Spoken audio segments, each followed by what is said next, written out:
33वां अध्याय वीरभद्र और महाकाली का यज्ञशाला की ओर प्रस्थान।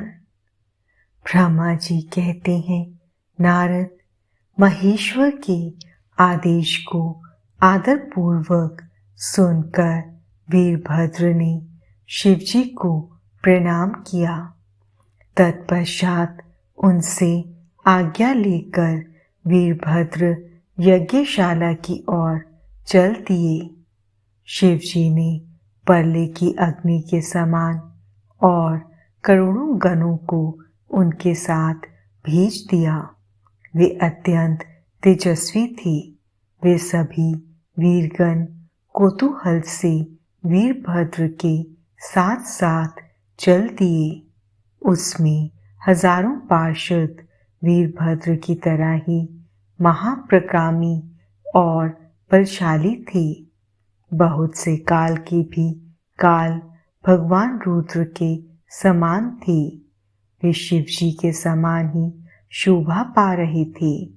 तत्पश्चात वीरभद्र शिवजी जैसा वेश धारण कर ऐसे रथ पर चढ़कर चले जो 400 हाथ लंबा था, और इस रथ को 10,000 शेर खींच रहे थे, और बहुत से हाथी, शार्दूल, मगर, मत्स्य उस रथ की रक्षा के लिए आगे आगे चल रहे थे।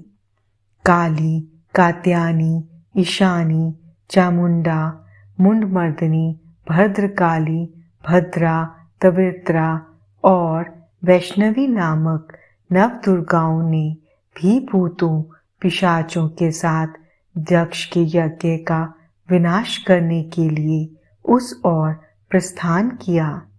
डाकिनी, शाकिनी, भूत पिशाच, प्रमथ, गुहक, कुष्मांड, परपट, चटक, ब्रह्मराक्षस, भैरव तथा क्षेत्रपाल आदि सभी वीरगण भगवान शिव की आज्ञा पाकर दक्ष के यज्ञ का विनाश करने के लिए यज्ञशाला की ओर चल दिए।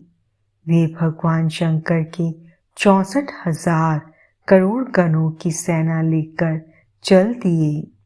उस समय भेड़ियों की गंभीर ध्वनि होने लगी। अनेकों प्रकार के शंख चारों दिशाओं में बजने लगे।